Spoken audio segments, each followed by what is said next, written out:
Hello, ladies and gentlemen, and welcome to the 623rd episode of the GeekVerse podcast. I'm the Clown Prince of Legs, Trasnail, and I'm joined by... I am Mr. Downstairs, Dylan Muss. I am the psychic Taylor Field. Yes, ladies and gentlemen, we are here. You wouldn't guess by those nicknames, I'd imagine you haven't seen the movie. We're here for Longlegs, a movie that, funny enough, I have to go back, but I feel like it was only on our radar when we did our 2024 preview. And I think it was just because, Nicolas Cage is playing a serial killer. And we like Nicolas Cage, so we thought, that could be fun. But it transformed into something much more, because I think these trailers, we didn't even have this on the calendar until about 2 weeks ago. But I think we were all like, okay, we've seen these trailers. We're getting really excited. So that's what we're here to do. We are going to review Longlegs. So as usual, maybe this is a movie that you can't see right away or you're unsure about. We'll go 15 minutes about, non-spoilers, of course. Won't give anything away. We'll take an ad break and then we'll get into it. So then if you've seen the movie, stick around, and there's ways you can listen to this episode ad-free, but we'll talk about that a little bit later. Just a shout out, GeekVerse.ca, that is happening August 3rd. Check that out. 8-hour stream to celebrate the 9-year. 4 events. We got a trivia battle. We got some rest matches. We got some Golden Geeks for 2012. We got Geek Verses, right, Dylan? Geek Verses coming back. What is that one again? Fictional characters. I'm very excited. We could get like John Cena versus Barry Keoghan's Joker. Specifically, Hansi put in Barry Keoghan's Joker. I'm like, well, that's great. Even though we haven't seen it yet? Yeah, we've just seen him sit in a... So we have the... You never saw the deleted scene, right? From the Batman with him? I probably YouTubed it. Okay. If not before, watch that as a refresher. Okay, but, do you see his physicality in that scene? He moves around a lot while he just sits. doing the Barry thing where he flaunts his body around. Yeah, Yeah, so we'll talk about that. So there's been some very random, like, again, John Cena in there. I'm all down for that. So check out August 3rd. It's going to be tons of fun. And if you want that stream to go more, you join Patron, but we'll talk about that a little bit more later. And there's going to be lots of details, especially in the next 3 weeks. So Mr. Muss, what did you think of Longlegs? Longlegs. Yeah, so pretty hyped off this one from the trailers, but still because of the trailers and how I feel like they were pretty obscure. So going in, I didn't really know what to expect. And watching the trailers, I could never hear that voice as Nick Cage, so I kind of kept forgetting that he was in this. This is definitely going to be a review that I need the discussion for to see where I'm going to end up on it. I need to ruminate on it. I need to talk about some things with you guys. But honestly, my off-the-cuff take is that I thought this was a pretty weak film, and I'm kind of surprised to see what seems like huge praise for it. People saying it's really scary. To me, honestly, there was only one scare, and it was like a jump scare, which, it's cheap tricks. A jump scare, gets the body flowing, so I like them from that perspective. But I didn't feel like otherwise it was very scary. This might be controversial. I think Nick Cage was very miscast for this role, to be honest. I think it actually took me out of it a lot. I didn't really like the kind of serial killer investigation part. I thought that was pretty basic, and then some of the reveals near the end, they're all right, but I feel like movies like this are best when they leave you with some questions that are things that you kind of have to decide for yourself. But I feel like this very much tells you exactly what's going on, and it's all right, but it's nothing that inventive or compelling. So I don't know. I'm left pretty disappointed, but maybe I'm missing some pieces of the puzzle, and you guys can help fill those in for me. But yeah, it's hard for me to throw a recommendation on this one because it from the little chatter I've seen, it seems like I'm kind of on the outs with that take of not really liking it that much. And I mean, I think aesthetically and as a horror movie goes, it's got good visuals and whatnot, but it didn't really have that suspense, I suppose. So yeah, pretty weak one for me, unfortunately. And kind of came out of nowhere. I was expecting some longer legs on it, to be honest, but this is it has short little legs for me, little toddler legs. They got to call the sequel that Longer Legs, that's what it has to even be right there. more extended legs. Yeah. I'll go last, but I'll go next because I'm not going to say I'm the complete opposite of Dylan, but I have some takes that are the reverse of when you said the end didn't explain too much. I was happy it did because I was like, I need an exposition dump, and I did get that, and I was happy with that. I was like, I do like some things up to interpretation, but there's a lot in this where I went, okay, I need some hand holding right now just to see what's going on. And then on the very positive side, I fucking love Nick Cage in this movie, man. He is so good. I don't want to talk too much about him until we get to spoilers because they hit him in marketing, and I think I'll just say it's a smart choice, and just I don't even want to say that. There's particular scenes I really like a lot of the choices, what they do with his look and what they do with the character wise. So yeah, for me, that's all aces. That sums up. He's probably my favorite thing about this movie. I dare say it might be like his best performance in like 30 years for me, like legitimately. Oh yeah. That's Uh, crazy. mm, it's tough because he was really good in Dream Scenario. Also, that was really good. But yeah, there's something off because I think it's when you can achieve many times for me to forget it's Nick Cage. Not that I totally forgot, but I could lose myself on the role. It's like okay, and I didn't think I could do that with Nick Cage anymore. I thought he was past that point where I'm always going to see him, and I think they did a great job there. Yeah, this movie, it's I'm the same thing as Dylan, but I think I'm more extensive as far as like I think I need another watch as well for me because I definitely thought one thing going in. And I even rewatched some of the trailers, and I was like, I guess now that I have the context of certain things, maybe I should have picked up on a little bit more. But I think the trailers and marketing, they did a very good job because I think, not that it's not saying it's a bad movie or anything like that, but I just feel like they did a good job of withholding some things like Nick Cage, like certain elements of the movie, and even stuff to like the pacing. The pacing, this was at times a very slow movie. It takes its time, and it's not a long movie either. It's just over an hour and a half or something, I think, like that. Like it's not a super long movie, but this was not what I was expecting, and I definitely need another watch. I don't know if it's like one of the most scary movies or anything like that. I need to sit down and make a list like Clay asked Maddie in our Discord, which go join that in the link down below. But yeah, I think there's definitely some really good unsettling moments. I think there's some good tension building moments. But yeah, I think I'm just still kind of trying to cope with what the movie actually was. But visually, I really like it. I think there's some really good shots, some really good scares as far as just things they do with the camera. I like the visuals with just certain dimensions of the film and certain color grading. And so I like all the technical stuff. Acting wise, like I said, I like Nick Cage. I like, oh God, I never know how to pronounce her first name, but I like Monroe a lot. She's great. Again, that also was not what I was expecting either from the trailers. Her performance is quite different. I was not thinking we are going to go the route we did with her, and she's just like already cemented herself as a scream queen. But again, this is a really good performance. So yeah, I think that I'm ready to talk about it.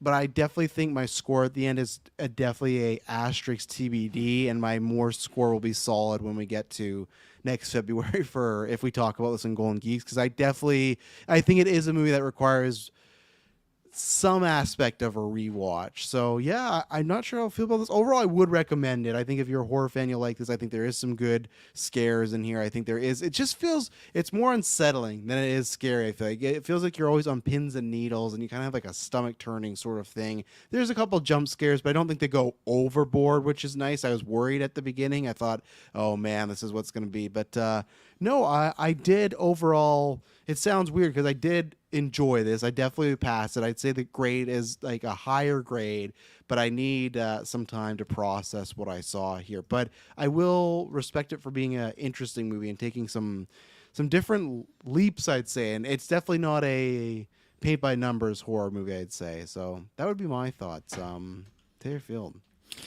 Yeah, I was not able to really decipher what this movie was going to be from the trailers. And I think that's great. I like when a movie does that. And so when you get into what the story is and how things unravel, what the trailer was being very kind of cut up and transitioning all over the place. I like how, okay, we actually have a cohesive kind of narrative here. You kind of click in, and I'm glad that while watching it, I feel like, okay, things kind of fit into place, and I'm trying to look into what's going on in the background of this film, because there's certain things that kind of appear or you notice the odd thing, and I like that. And I don't think this is scary beyond all comprehension. I think there's Scariest movie of the decade. yeah, I'm not gonna go that far, but there's definitely some moments where you're like, oh shit, like it'll get you real quick, and interesting transitions too that they have. But overall, I actually really enjoyed the movie. I liked the basic narrative and the investigation stuff, and there are some slow moments, and that can definitely pull you out of it a little bit. But I think it was a really, really intense film, and every time Nick Cage his character is there, it's like you feel uneasy. And you said this, Charles, because we were talking in the car. that people will kind of like laugh, but you say no, it's like a nervous laugh, and I agree with that wholeheartedly. Yeah, because So he's a weirdo, and I feel like there's some of that where it's just like, oh my goodness, like what, like if this character were approach you, you just kind of chuckle, but then it's kind of takes some bad turns. So yeah. yeah, Anything else non-spoiler wise? 'Cause I feel like I said this already in the Discord, Matt. I feel like this is a movie for me that's hard to talk about non-spoilers because I don't even want to compare it to certain movies because I think the second you say, "Oh, it's like this movie," it kind of gives some aspects of it away. So yeah, other than like everyone's just like it's Silence of the Lambs, which it is, but I even think that is a dangerous comparison in my mind. There's definitely aspects of female detective, serial killer, smaller town 90s. Yes, it hits those beats, but as a Silence of the Lambs big fan, I would not completely. I feel like people have compared it like a 1-to-1, like it's this generation Silence of the Lambs. I don't think it is because Silence of the Lambs. I don't know about that. No, but that's what a lot of people say, right? Because even Maddie's in the Discord is like, oh, like Silence of the Lambs, like yeah, that's what everyone's saying. And it's like there's aspects that get it, but all right, we're gonna take our ad break. So if you've not seen this movie, Tara, I guess would you recommend it? I would recommend it for sure. I don't know if you have to rush to the theaters to see it like theatrically because it's. I don't know if it has any like big screen bewilderments that you're gonna like. The sound I think is nice to have on the big screen. Like Yeah. not of course like the jump scares, but just like in general, like there's that they show this in the trailer, but there's like a knock at the door that is like really well done. It comes out of nowhere and it's like okay, so I like the sound of it, but okay, so we got some recommendation, a non-recommendation, a recommendation at home. So as you can see, it's gonna be I won't say a mixed review, but I think it's gonna be lots of discussion going on. So we're gonna take our first ad break and then we'll be right back. And we're back. And as usual, if you didn't like the ad break, who knows what you got? Especially it's election season, so I'm sure you're getting some election ads. Well, you don't got to do that. Head over to Patreon, get some episodes ad free. We'll actually get episode ad. Oh my goodness. You get every episode ad free. You get some exclusive ones, at least 2 a month. Call them after 9 when we do, which is our call-in show, which we might do 1 this month. If not, we're going to probably do 2 to make up. Lots of good stuff over there, especially with the GeekVerse.ca. It's very Patreon-oriented. Not only join the trivia, but they've decided the year of our Golden Geeks. They're the ones submitting all the fighters for GeekVerses. So it's a very interactive type of page that you guys lots of times decide the content because we are independent content creators. So we thank you, everybody that has supported us there. And you go to the Patreon producer tier, which has... oh my goodness, I didn't hit it. Aaron Braden, April Darkness, Jack Grant, Mud, Sam, and God Loves Me 69. So, oh boy, where do we want to start with this one? I'll throw a softball at you, Travis, because you brought this up in the in your non-spoilers. What is it that you feel like you need a rewatch to figure out or decide, or is it something that you feel like you don't understand? Like I'm curious why you feel, because I felt at the end of this that like, oh, I have no questions. It all made perfect sense given what they told me here. That's good because I got a question for you for sure. 2 questions, and that's where you can help me with. Perfect. I think it's more so not because the movie goes big mystery, something's revealed, and then there is an exposition dump, right? There's literally a whole narration by one of the killers of what's going on and what's happened for like the past 20, 30 years, whatever, right? So that's all the stuff that I understood. For me, why I was not in a disliking it, but I had to disengage and think about it was I went back tonight and I watched some trailers and there's definitely signs of it. And I guess I feel the character is psychic, but for some reason I did not think we were going to get as supernatural as we did. So I was going in this is going to be a straight serial killer, especially that's when I brought up Silence Lambs. That's been all since the festivals. Oh, it's this generation Silence Lambs. That is a pure just crime movie. It's girl versus guy, serial killer abducting girls. Here we go. And the first act of this movie is that, other than her being psychic. And I just thought there's some movies that do that where there's a character that's kind of touched and you don't know, do they have good luck? Is it their senses? Is it something else out there? Like for me, The Shining. I don't know, Dylan, have you ever seen The Shining before? I've not. Actually, sorry, I've seen The Shining, but I've not seen Silence of the Lambs. Okay, so yeah, The Shining, until they get to the hotel, they talk about Danny because he has a shining, but they think of it as like a mental illness, right? And that's what I kind of thought they were doing here. So it's like, okay, that's the most we're getting. But by the end of this movie, we're into possession, we're into the devil being around, we're into demons. So that's where I need to rewatch as far as I was throwing for a loop, because when they actually get to this house and they're talking about, oh yeah, here's this doll and here's this metal orb that has brain satanic powers. I was like, this kind of threw me for a loop. I was not expecting to go that route. And in the Right. trailers, they have some things, but not enough where I feel like you could just go, oh, this is just a creepy guy. Especially, I feel like it's set up of like, well, he kills these families and we don't know how. Like, we've seen that happen so many times. Then, like, Saw, right? Oh, you figure it out because X, Y, and Z. So that's where it's not so much the mystery, it's that's where I was not expecting this level of heightened horror. Yeah. And the fact that we got it, that's where I need to go back and watch it from the beginning. And I think there's little stuff with like the reveal of Nick Cage is in the basement below her family home. So I think there's stuff like, could you pick up on little things like that? So I think those are the aspects for me that I got to go back and see how I really feel about it. Because I was on the full track of it's a straight serial killer movie. Yeah, the trailers,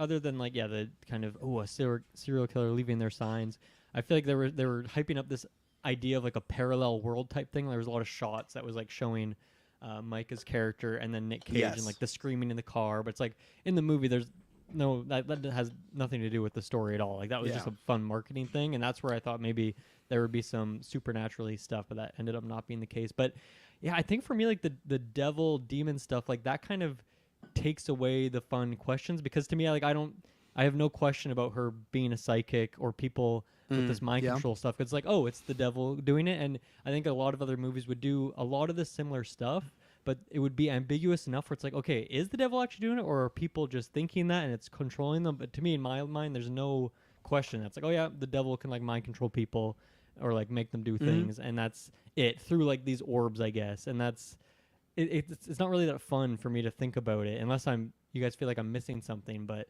to me, there's no ambiguity. Like there's no way there isn't a devil controlling people in this movie. Yeah. And then that kind of writes away any potential plot holes or character questions. Just oh yeah, the devil's controlling them in some way. So there you go. And that's fair. I think I agree with you that I could have liked it if they held back on that a bit. I needed the more explanation, I guess I should clarify, of how did Nick Cage get involved with the family. That's what I needed, because I thought for a second we weren't going to get like much explanation, because Nick Cage, the passed away, dies a very terrible death, and then like there's a lot of things that happen, and I was worried we're gonna go away from the Nick Cage character. So I'll specifically say that I wanted his connection with our main character and the mother to be explained. I still would have been fine with the devil stuff, but then I think they take a hard right into it's full on. I said this to you, it's like a Conjuring movie. At the end of it, it is you may as well have the Warrens there trying to possess one of these dolls. Didn't they explain how Nick Cage's character was basically aligned with the family? Because I thought at the end, through all that dialogue, that he was doing his murderous adventure, I guess, and he's been killing families, and so this was just the latest family, right? And so the mom just pleaded and made a deal with him, like, "Hey, I will work with you if you spare us." I thought that was just the whole backstory gist of it, right? Yeah, But but I'm saying I'm glad they did that. okay. I was worried for a bit they were going to leave that ambiguous, and I'm with Dylan where I could have taken the killings and the house stuff. If they want to leave that ambiguous, that maybe could have made the movie better. But his connection to the family, I needed that crystal clear of like, okay, how does this connect? Because I was saying this to Taylor, where Dylan, why do you think she's an FBI agent? Like, is it just coincidence or not? And that's something where they don't go into. Like, clearly, he's doing these things to like create a message, and it seems like that message is, well, it's clearly for her, because then he actually goes into her house and leaves a message there. Mm-hmm. So I guess maybe he's kind of been like puppet mastering things, like I don't know, putting thoughts in her mom's head, which has led her down this path or something like that. Yeah, but then why does he need her to be that? Like, what does it achieve? Because everything still happens, right? I don't really feel like there is a reason. Because one thing that I found interesting at the start of this movie, there's this scene where the police department chief, whatever, he's telling the people, okay, you're going to go door to door. We're going to try and find this guy. And he's like, it's not like the movies, people. And then there's a scene a few scenes later when Micah's talking to the daughter of the chief. And she's like, oh, yeah, I was going to be an actor, but then I went and did this other thing. And so I'm like, this is kind of interesting. We're doing like multiple kind of commenting on this being a movie and actors stuff. And I thought that was going to be like some fourth wall element. And then it never came up again. And also weirdly, I don't know if it's just me, but when that happens in movies, when people talk about like being actors, or when people say like, oh, it's just like the movies, I feel like that takes me out of it. Like it just takes me out of the immersion. It makes me think, it reminds me that I'm watching a movie. And so in a This is movie an like this, when it actor. actually doesn't do anything for the plot whatsoever, Mhm. like I don't understand why her being an actor has anything to do with it. So it was weird that there was two kind of moments like that, but then, it wasn't really turned into anything. It was just, I guess, coincidence, those two lines of dialogue. The only time I'm fine with it is if it's like a La La Land where the script is they're trying to be an actor and I want to be an actor, because the same thing I thought about that when she's like, oh, I want to be an actress. It's like, well, you are an actress, and that's where I was trying to figure out was, and they could have picked any job, but did she want to be an actress? And then when they, meet Longlegs, does that change? Because like I said, I just don't know. There is a mission for her being an FBI agent? If there is, I don't know what that is, because I feel like they achieve all their goals. If anything, she gets in the way because she's kind of stops the thing. I don't know. I think the movie leaves that ambiguous of if she's going to leave the house or not, because she's saying let's go, but she's not moving. So I think they're trying, and I do like that as an ending, because they're almost insinuating like she might kill that little girl, like Yeah. that. I guess So, a part of it is like if we believe the triangle theory that she was devising, like that was the last date. So maybe we could see it as like that was the closing of this circle, like this act of the devil had like this whole grand plan to do like just this many killings with this group, and then presumably this devil also controlling people over in like Canada, like just random different parts all over the world. There's different things going on that are connected to it. So yeah, I don't know, maybe that's part of it, is that was kind of why I was leading towards that. So she would be the one to get him killed, which maybe one or the other would lead to the mom dying, and that would kind of close off that storyline. yeah. I mean, we don't ever see really the devil's perspective. He's not like the No, devil's not really a he's character. just chilling the a devil's lot. more of a concept. And yeah, I guess that one's. To me, like I guess the thing is with some of the killings, like where a lot of it is like, oh yeah, 30 years ago there was this killing in this city, and we're getting stuff, but like there's not a lot of evidence. They can't track much evidence, and I think at that point it's like, okay, there could be something weird going on here, where like maybe he still did these killings, but he's just really good about hiding the evidence. But then when we Yes. have the family at the end, and we see this police chief that we've gotten to know, and he's clearly possessed and not acting correct, then it's like, okay, well now any sort of that ambiguity that could have been there is kind of removed now. Like the lady who was in the psych hospital and jumped off the roof, like that. Yes. I could believe that isn't an act of God. Like she, just felt that way because she had a pretty traumatic life. But when we see the police chief, being a murderer, that's like, okay, well, I guess clearly the devil is mind controlling him, and there's nothing more to it. Yeah, it's almost like Pretty if cut you and would dry. have, and I don't know if you would do that, because I think clearly the writer and directors, they wanted to go the supernatural, right? Like with that third Yes, act. absolutely. If you didn't want to, you could have done the thing where she got there too late and that family's dead, and then you go, okay, what is like, was it a possession? What is what's happening? But they do show their hands, and that's where for me, that's where I want to watch the first act and stuff again, knowing, okay, this is just a supernatural movie. Do I feel better or worse about that when I know that from the get-go, Yeah, I think I would have less beef with the movie overall if I actually found it scary, because then it's like, okay, well, I got my horror experience. But when the plot is kind of uninteresting, like there are things I like the idea of him being this doll maker that lives in the basement of the main character's house, and he makes these dolls, and then the mom goes to these houses and sets them there, and then like this weird gem in the head is controlling people, giving them weird thoughts, even the doctor, like that stuff is fun, to be clear. But yeah, I think it just needed a little bit more pizzazz with like the ending of it, perhaps. And I will mention this before I forget it. I had an outer body experience in this movie. At the beginning of this Outer movie, body or out of body? out of both. Okay. Something with the body. When they are doing that walkabout, which I did like that scene when he knocks and the first thing door opens, just shoots the guy, right? I enjoyed that. That was good, yeah. That I've been to that location. I just checked. They filmed in Vancouver. My grandmother owned a home in that area. That is crazy. Because when they pulled up and there's a visitor thing right there, I'm like, that looks so similar. And the walkway is the exact same way, where it's that straight and narrow to the door, and it's a round house. The inside, different location. That was not the same house, but the outside, it was It looked like crazy. Vancouver. I was thinking. Yeah, it was, I looked at him like, oh my god, like I've been in that exact fucking spot where they parked, and it's nuts. Because I remember too, what caught me off was those weird roofs, they're jagged, and yeah, it's I can't remember where exactly it is. I'll have to ask my dad and get the because I'm seeing him tomorrow and tell him like, yeah, where my grandma used to own a That's place. so cool. It was there. So that rarely happens in movies. Like last year, that happened when I watched a movie that was like, oh, it's from Kelowna, and they shot on the boardwalk. But it's like, yeah, that's like, if you're gonna shoot a movie in Kelowna, you're probably gonna shoot it downtown on the boardwalk. Like that's the most that I would remember. But this was just like a random,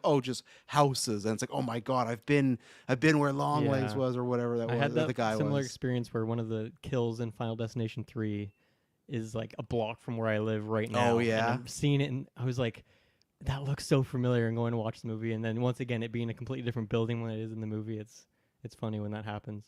Mm-hmm. Yeah, good stuff there. And so but that's the thing with the FBI thing. I would liked more clarification on that if it was something they really needed or it was just luck because I don't know there. And the second thing that I maybe need I think there's a third thing too. What did you think the significance was? Because me and Taylor were talking about this when they shoot that doll. When the mom shoots the doll in front of her and then she just wakes up in a bed. What's the significance of that? When she shoots the doll. So remember, it's the agent's there. She kills the 'cause agent. there seems to be some connectivity between. I don't really. I guess it doesn't really make sense to me. That's one thing I have a question about because every other family, presumably, that has got one of these dolls, the doll was just there for like I don't know, even days before, even moments, I guess, because oftentimes it seems like the dad instantly goes and like kills the family. So there's not really like this big bond formed between the daughter of the family and the doll, other than the fact that they look the same. Yeah.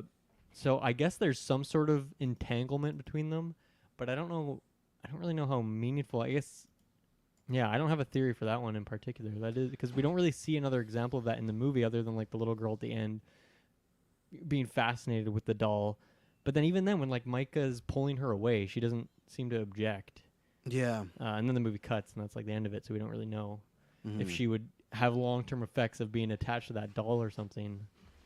And that's where, so like Taylor, where we talked about in the car. Do you have any theories now as far as because I like they shoot the doll and you get that exposition dump. So I thought, okay, part of it's like this doll maybe was holding back some memories for our main characters. So I'm like, okay, I can go with that. But at the same time, like, what does it truly do? And I don't know again if that ties into if it holds back her memories. Maybe it guides her to be an FBI agent. But it didn't feel like in the movie she's like she's possessed or doing things she doesn't want to do, right? So, Well, there were times where I was thinking, like, okay, is she really seeing these things? Like, let's say Longlegs going inside of her house. Thought, okay, is this really yeah, happening that's here? true. And then the Or when he's letters on the in there. outside just chilling out there in the yard. It's like, why is Yeah. Longlegs sitting there? You know? Yeah, so I have to wonder, like, okay, is she creating these pieces of evidence for herself and like creating this scenario for herself?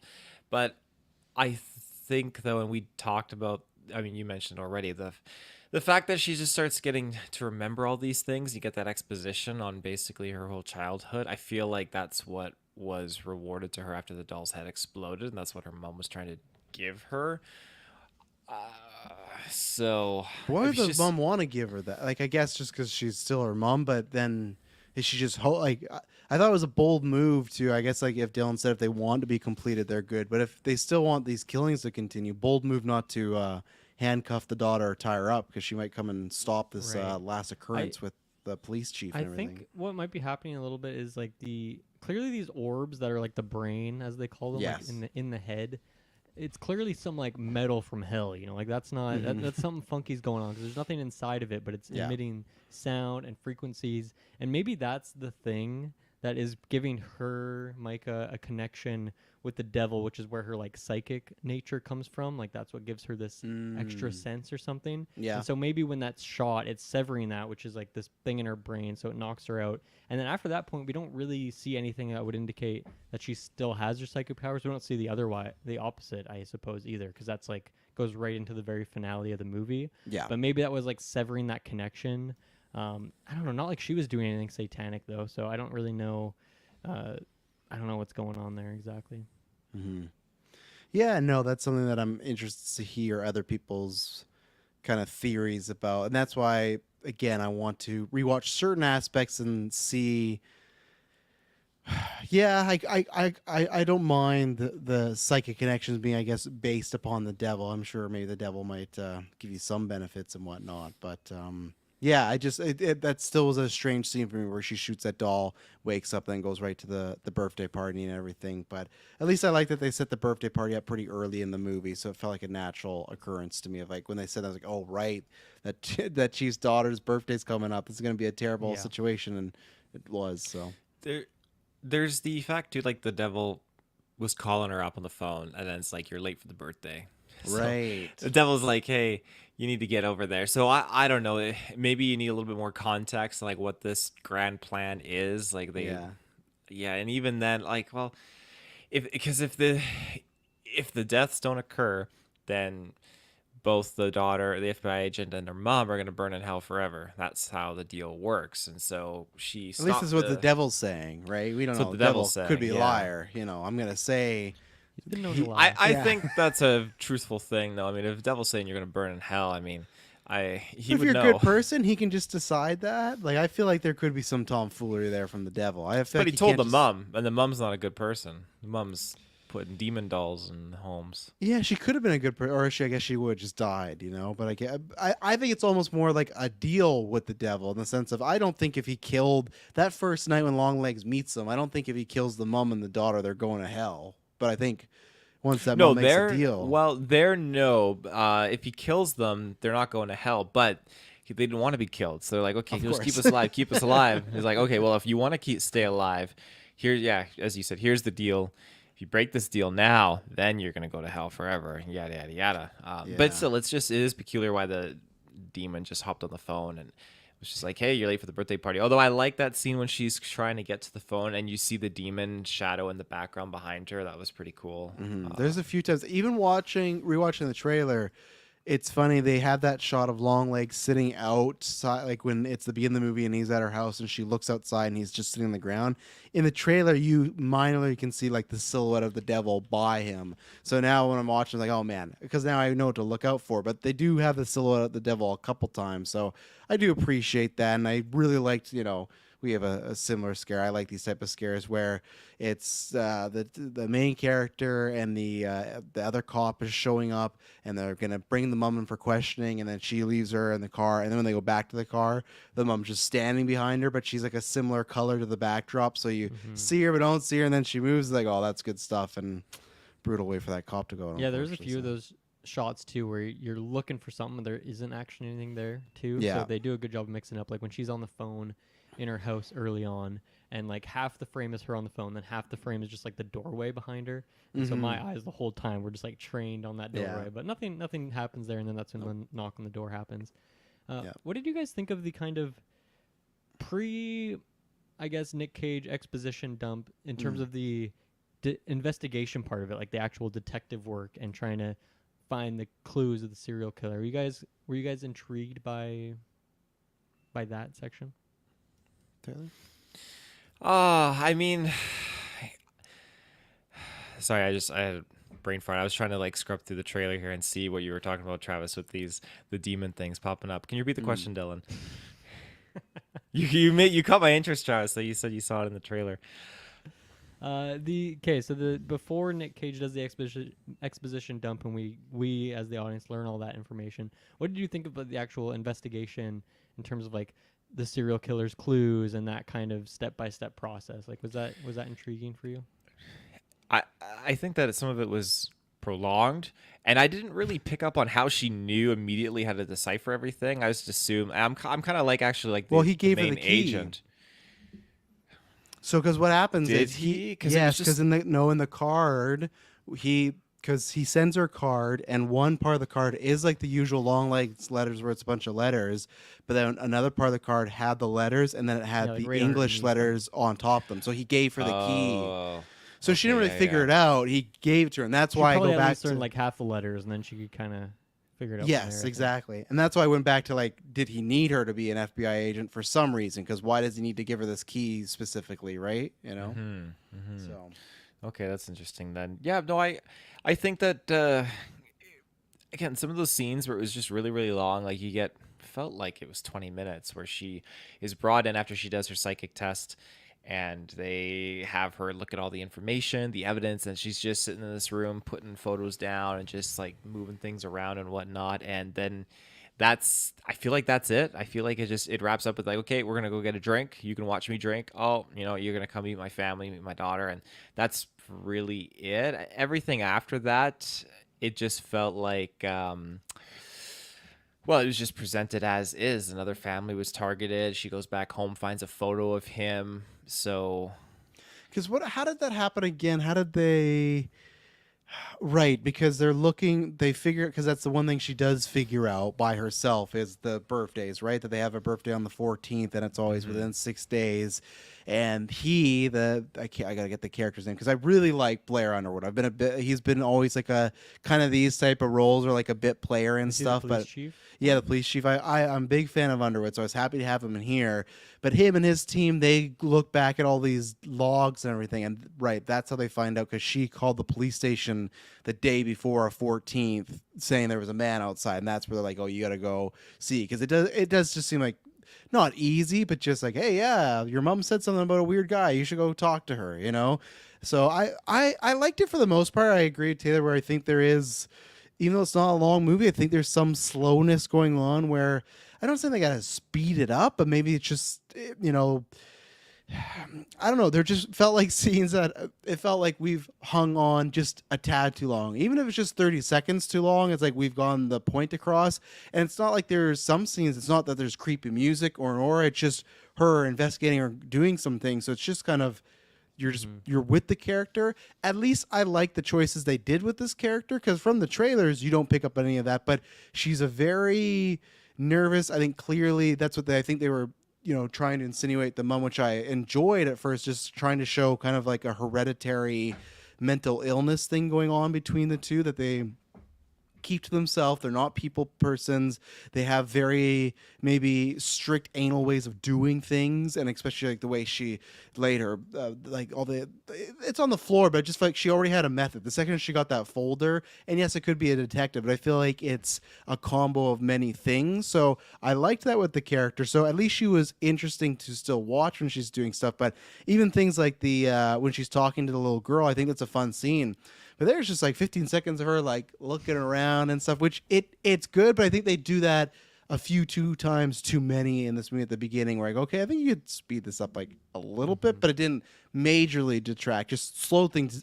You would ramp it up, especially because I didn't think they were going to do this. They kept going back to Nick Cage. I thought we wouldn't meet him for a while. I thought it was going to be, okay, we got that opening, which I loved the opening. I loved that shot of just, he walks up and it's just his chin. And I love the voice choice. I love how it kind of it's like a creaky floor. You never know when you step on it what letter is going to make a really loud sound or not.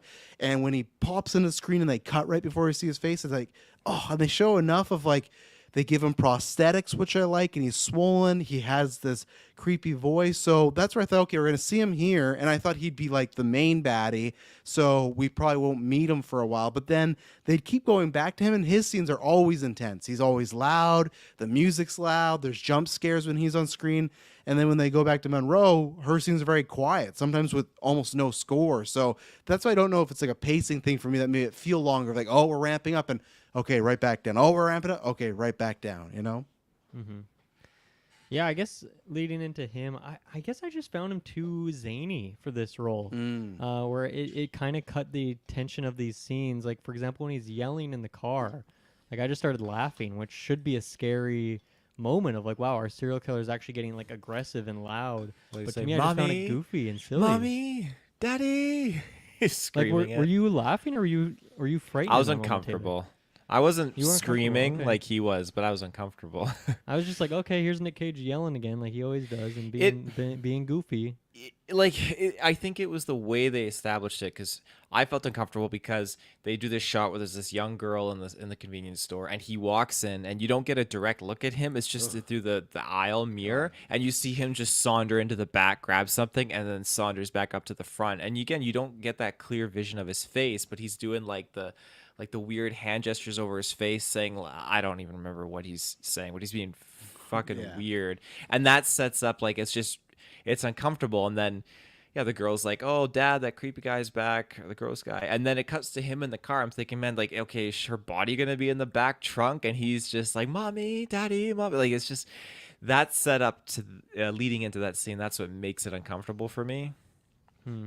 Yeah, I guess I couldn't get past the Nick Caginess of it, which is why That's I fair. maybe would have wanted someone else to do the role, someone who maybe Who you wasn't so casting? silly.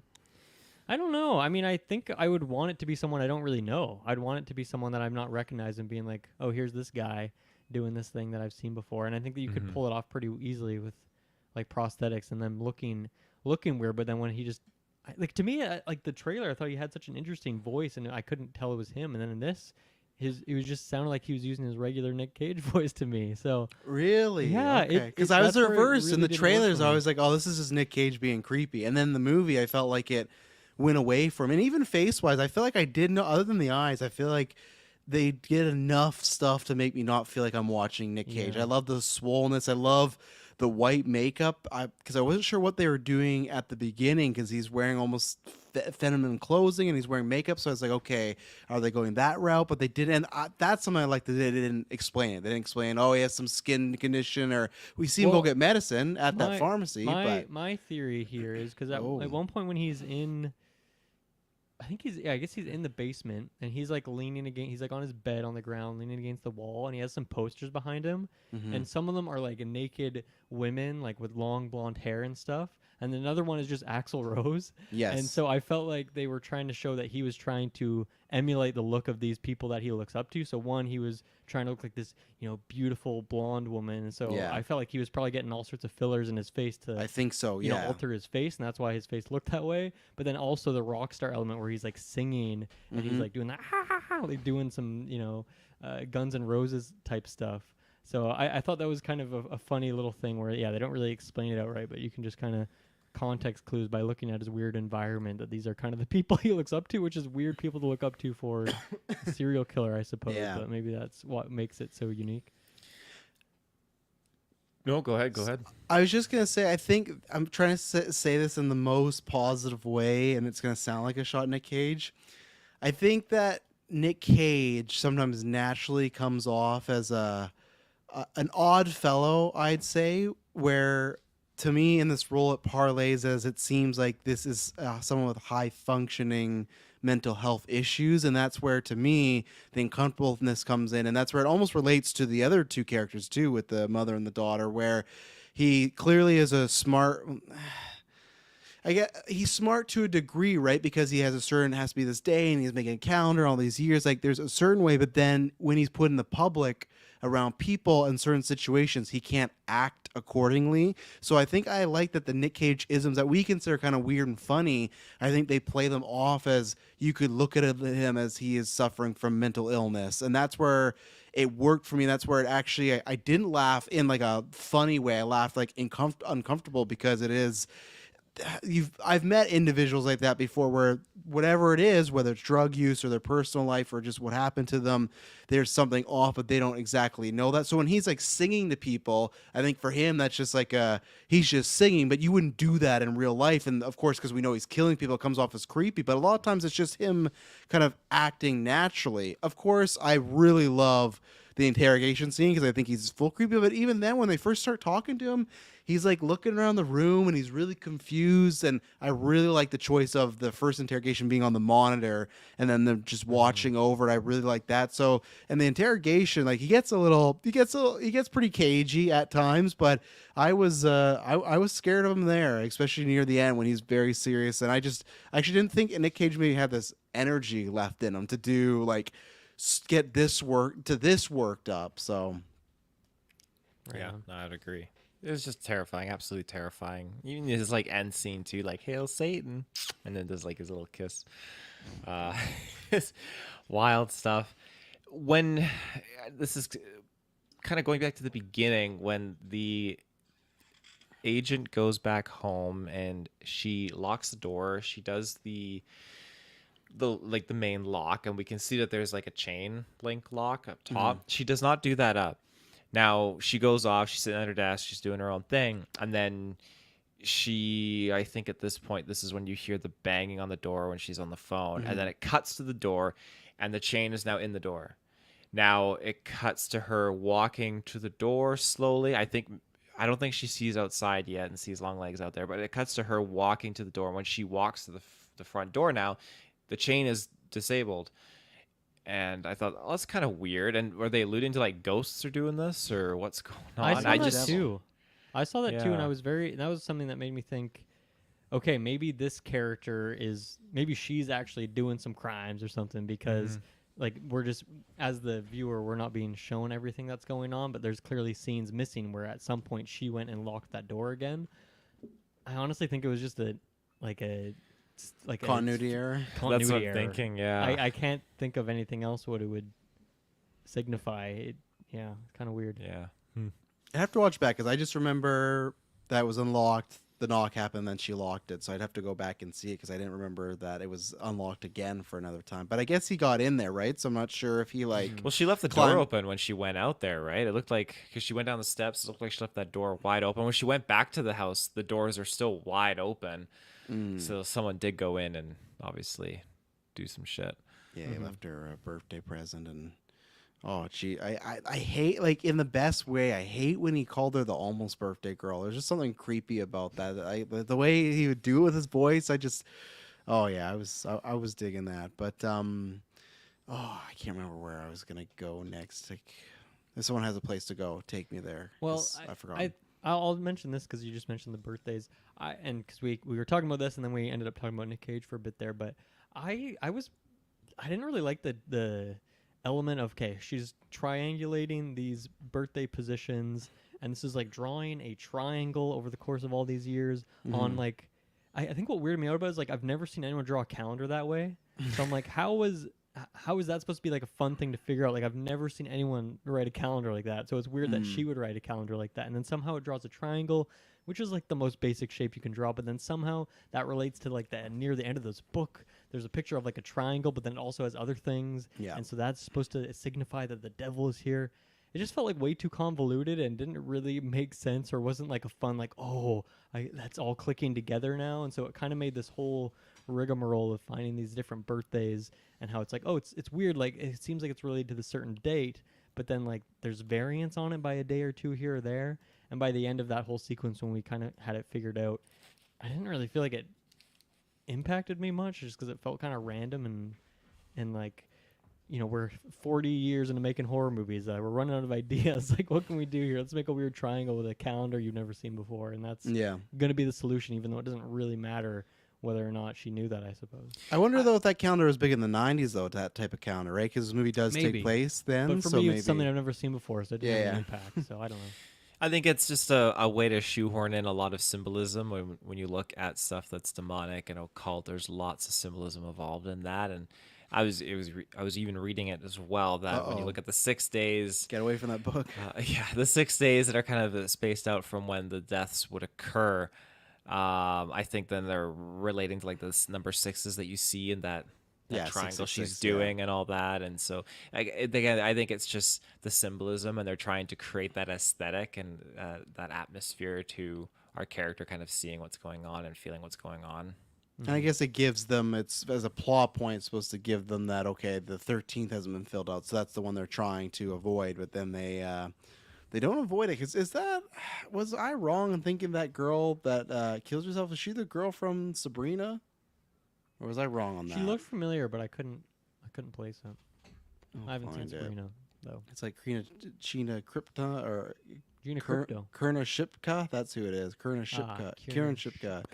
I know her from Mad Men, but I feel like it was her, and it was her. Yeah, okay. So, and she's apparently in Twisters coming up, so there you go. So, and then maybe that was another scene that I thought maybe overstayed its welcome too, when she was talking to her in the asylum. I felt like we got what we needed, and we stuck there a little longer. So that was something where, and I don't think it relayed too much into the future, because she did kill herself. I guess that just shows that, okay, you know, eventually the devil still got her, I guess, or whatnot. I think it was supposed to be a bit of a red herring, right? Just because, like, oh, that was the death on this day, so you think it's done, but then we go to the house later, and then there's the family. Because obviously it wouldn't really make I guess it could or couldn't make sense if she kind of was like a survivor. Maybe it would make sense. Okay, she finally did get killed on one of those days, but then it was actually referring to the chief's family.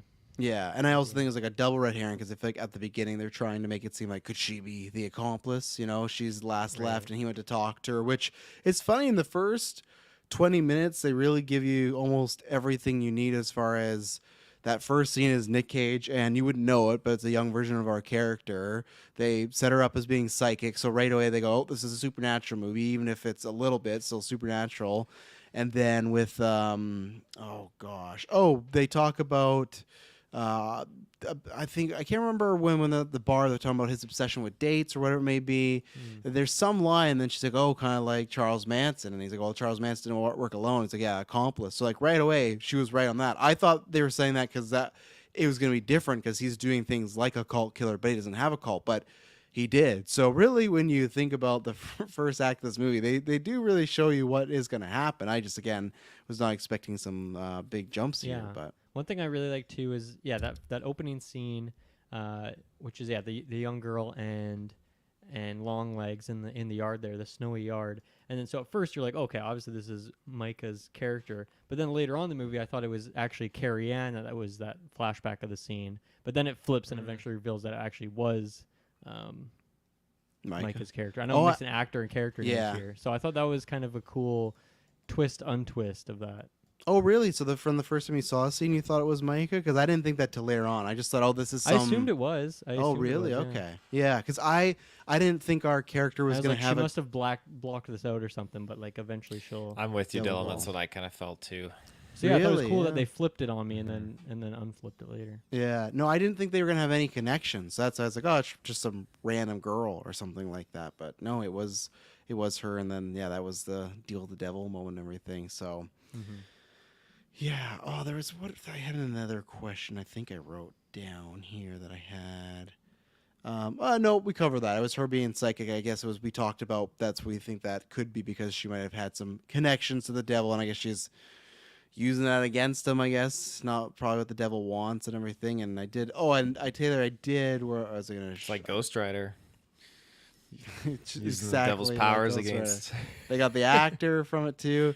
Taylor, I did have that trailer. It did have the moment here. Let me do a full theater mode for you. I'm going to do no sound so we don't get a copyright strike or anything like that. But if you do a full screen there, if you watch right there, this scene's coming up.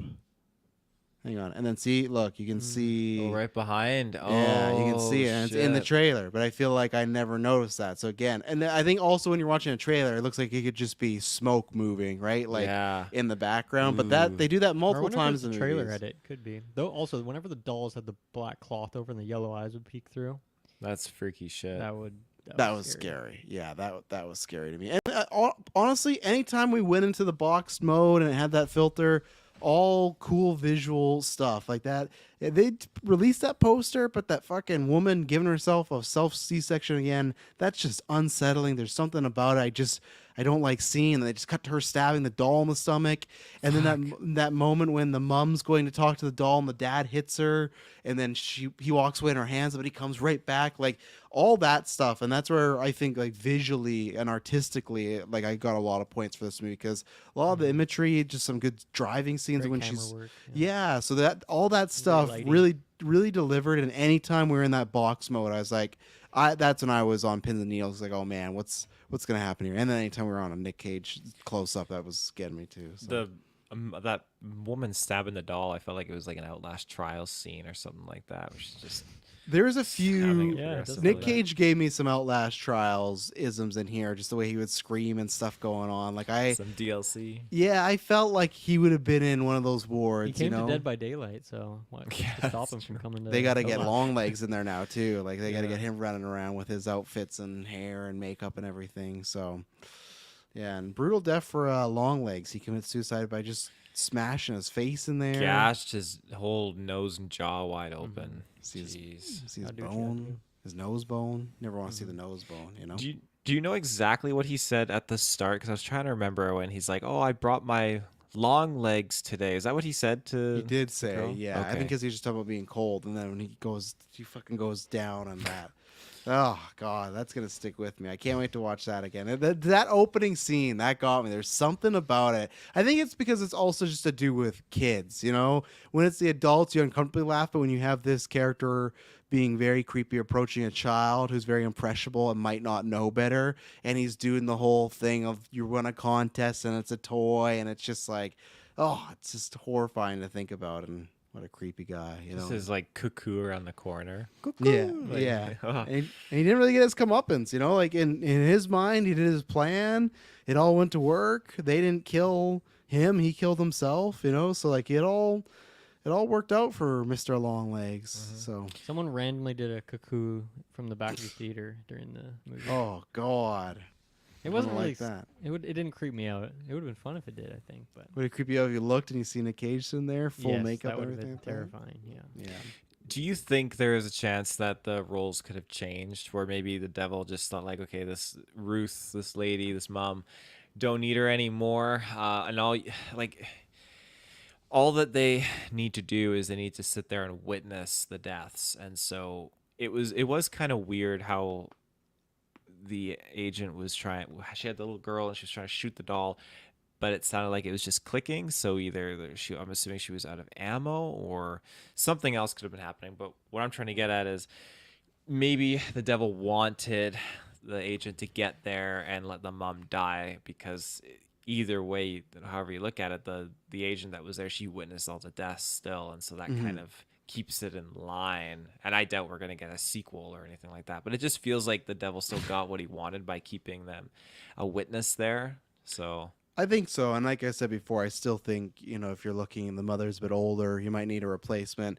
I still think it's left ambiguous because she keeps saying, we got to go. And she's not moving. So it's like, well, shouldn't you be running out of there? She also should have just kneecapped the dad the second they went to the kitchen because they're not in the right mind. I loved that line of, oh, we're going to go to the kitchen. We'll be right back. And then he's like, well, I'll be right back. And he's just saying in like a jovial dad way, but you know, like, oh my God, he's going to kill the mom. And I also kind of appreciate you just hear it going on. You don't even see it. And I think there's like some aspects that are worse to that.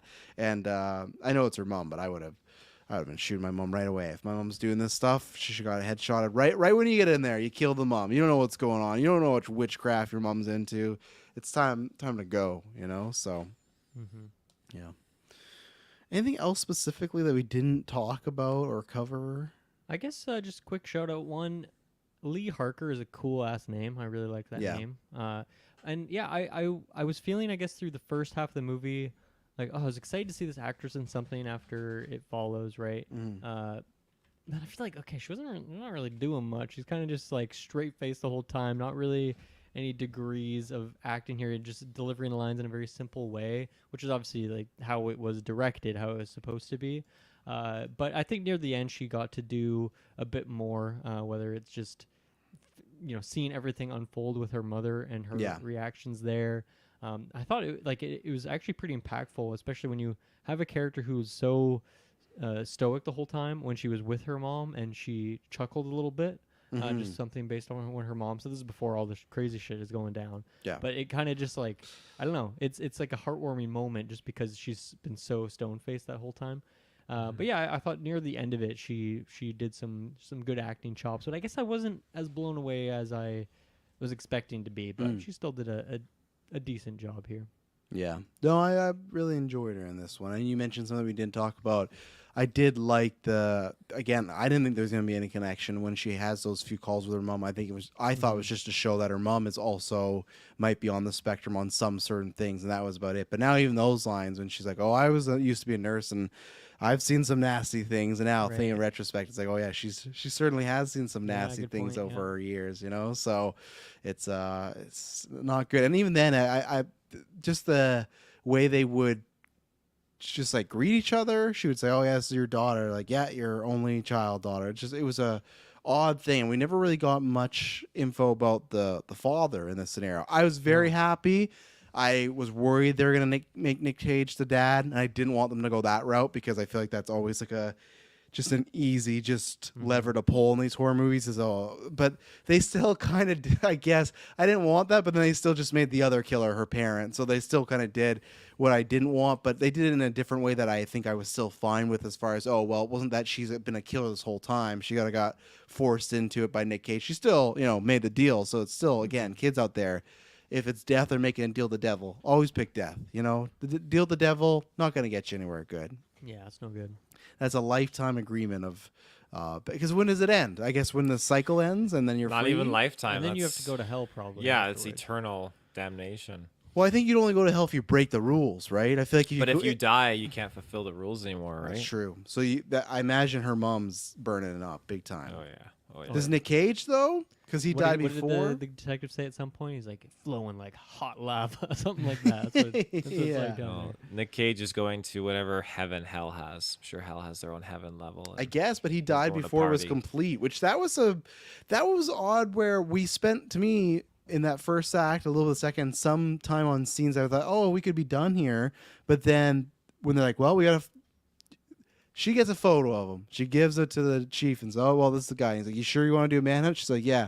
Next scene, they just get him. There's no, like, he's just on the road. I don't even know how they get there, especially in the 90s. It's like, and then he just, I like, wonder so if that, there was a scene cut there. It seemed like a weird transition. yeah, that was one where it's like, I'd like a little bit more there. Maybe the scene is just literally, hey, someone in this neighborhood said he's going that way. So maybe it is an anticlimactic, so it's not a big negative or anything like that. But, yeah, something that I thought about in that second. But yeah, they catch him, and again, I like all the police stuff. I like the acting from Lee there as well in those moments, especially when he does splatter his head and everything. So good stuff. Mm-hmm. I think that's all for me. Taylor, anything else? No, can't think of anything. Yeah. Okay. So yeah, Dylan, final thoughts and a rating on this. You want to drop one? Yeah, I think I'm gonna go 6.5 for this. Mm-hmm. I'm unlike you. I'm not really compelled to go back and watch Yeah. this, though. I mean, we definitely brought up some things that's like, okay, this would be interesting to see. Like one thing I'm curious about actually is if we go back to the mom's house earlier in the movie, can we see the car? Can we see evidence of like that car peeking out from behind the cloth? Like there could be some fun little Easter eggs, I guess, to see on a second run through. But yeah, overall, a little disappointed by this, but it still did some bold things, some really great cinematography and lighting. I think that's like, to me, the big takeaway from this is like, Golden Geeks time. Like this is gonna be best visuals for me, I think, just because Absolutely. of everything Yeah. they were doing there. So yeah, good time. Glad I saw it, and yeah, it was fun discussion with you guys as always. Yeah. Mr. Field. I am gonna drop a nice warm 8 out of 10 on this. Nice warm right 8 out of the oven. Mhm. Yeah, It's I not think flowing that, lava, but it's no, it's okay. no, yeah, I'm happy with this movie. I really, really am. Of course, like I said at the start, there are some slow points that can really drag on for a little bit, but other than that, I think Nick Cage was great. I like the investigation part of this. I liked it had this occult paranormal kind of vibe to it. And of course, not like ghosts left, right, and center, but just still something kind of looming and uncomfortable in the background. I like that she was psychic and how it tied into things too, but there's definitely issues and storytelling kind of problems that we've discussed here, and I guess need more clarification. And at the end of the day, though, I'm glad that they were able to give us a freaky villain, but not just have us, oh, well, what's his backstory? We're wanting his backstory. They gave us a villain where we can just accept him for what he is, and we don't need to necessarily know what his upbringing was or what his background was. We just need to know a little bit more about how his abilities work, I guess, and some of his motives. I would have liked to have known why he is picking the people born on the 14th of any month. Of course, I just have to assume it's the symbolism because they got to be able to draw triangles, right, of their on their calendar. So yeah. that's what it comes down to. So all in all, I'm excited to rewatch it. I'm excited to see, like you guys have said, what you might miss on the first watch through, and if that car is there, Dylan, that's what I'm going to be looking out for. That's pretty crazy, and see how many times that the demon pops up in the shadows behind people as well. But all in all, I think it's a good movie, and I look forward to rewatching it. Yeah, no, like I said, I don't know where my score is because it's something where I definitely it's not a 10 right now, but that's something where Hereditary wasn't a 10 for me. I think the last time I watched it, I gave it that or like a nearly perfect one where I'm interested to like let this fester a little bit, talk to some people, maybe watch some things and then watch it over again. But I don't know if it'll ever go to that route. But like I said, I didn't think Hereditary would, and then I said, and that's another movie I would compare it to a little bit. Where Hereditary, that's the difference, though. I guess Hereditary is more outwardly supernatural, but I felt like just some stuff at the end felt similar. I would compare it to Silence of the Lambs. Oh, there was another one I would have compared it to as well. Oh, Sinister. Me and Taylor talked about that with Sinister, but Sinister, same thing right away. That's like, hey, this is No ghost spoilers. story. No spoilers. Yeah, no, but it's just like right away, this is supernatural. It starts like, okay, it's like Conjuring, where we're dealing with possession and stuff like that, right? Where this, yeah, I don't know because throughout this whole review, I've been back and forth between like a 9.5 to an 8.5, or to an 8. So I feel like I'll do the classic and go in the middle of an 8.5. Some of that score is almost like what I did with I didn't review it on air, but like Kinds of Kindness, where I had some story issues, but the filmmaking behind it upticks it a little bit, and that's where I think for a lot of the portions if I have problems, but there's things where it just looks great, or it's I love the sounds, or I love things going on with imagery as far as Nick Cage and some of that stuff. So, and yeah, for me it is like what a year we got. I was saying this to Taylor, where it's like you got Austin Butler and Dune, you got Hemsworth and Furiosa, you got the guy from Planet of the Apes, and now for me this year, and I can, other than I think Planet of the Apes, I can make a case for all of them winning. Like I legitimately do think Nick Cage is fantastic in this, and he scared me. He's gonna be in my nightmares later on tonight. Ask me if I want a doll or something. So that alone is up there, really good. So yeah, I want to rewatch this. I'm excited to talk about this again in February for certain aspects, but then I'll probably have a more sat down thing. So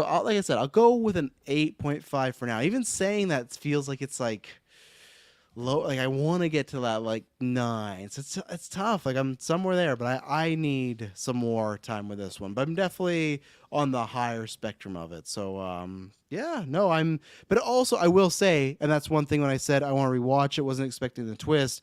I did think from these trailers how hyped I got. I thought it was going to be like with a bullet in my top 3 for the year, and it's not. So I will say there is like a bit of still underwhelming, and that's why I credited the team my non-spoilers. Like, great job with the trailer and marketing. I think this is like, if whoever did this, for people that are doing horror movies or even some comic book movies that reveal too much, watch this marketing, go get this team and be like, hey, market our movie, because I think they built anticipation and they didn't give a bunch of stuff away. Whether you liked it or not, there's tons of scenes that aren't in the trailer that are in this movie, and I think that's a good thing. So shout out to them for me thinking like, oh, this almost has to be a 10 out of 10 in my top 3 for the year, and it wasn't, and I'm being like, oh man, it's only like top 15 or top 10, what a bummer, but that's still really good. So that's why I need some space with this one. So yeah, we'll be back next week. There's lots of retrospectives dropping and everything like that. But our next review, I guess, really is going to be like, obviously we got video game reviews and TV shows. But our next movie review, boys, is going to be Deadpool and Wolverine, which is crazy. Well, unless we got Twisters, I might sneak in there. Right, sorry, you guys got Twisters. Kirkland's going to delay it so you might hear from Kirkland and Taylor for Twisters. But at the next, collective one, we got Deadpool and Wolverine. So that's going to be quite a different experience. Maybe Nick Cage will pop up as Ghost Rider, Taylor. Possible. Ooh, it's very possible. Or he might pop up as Longlegs. I'd fucking love it in the multiverse. I want to see a movie The Longlegs. audience would be highly confused about that, generally speaking. That's who they They replaced have to come to Kang. GeekVerse to figure out what the hell's going on there. Yeah, that's who they replaced Kang with, is Longlegs, and he has this my whole God. thing. Gives everything. each Avenger a doll. Yeah, I also need to see Longlegs and what's my boy Gabriel. I need to see them have a conversation. Fuck. I want to see what's going on there. So, but ladies and gentlemen, we'll be back as usual next week. Thank you very much for tuning in, and we promise next time you hear from us, it will not be boring. See ya.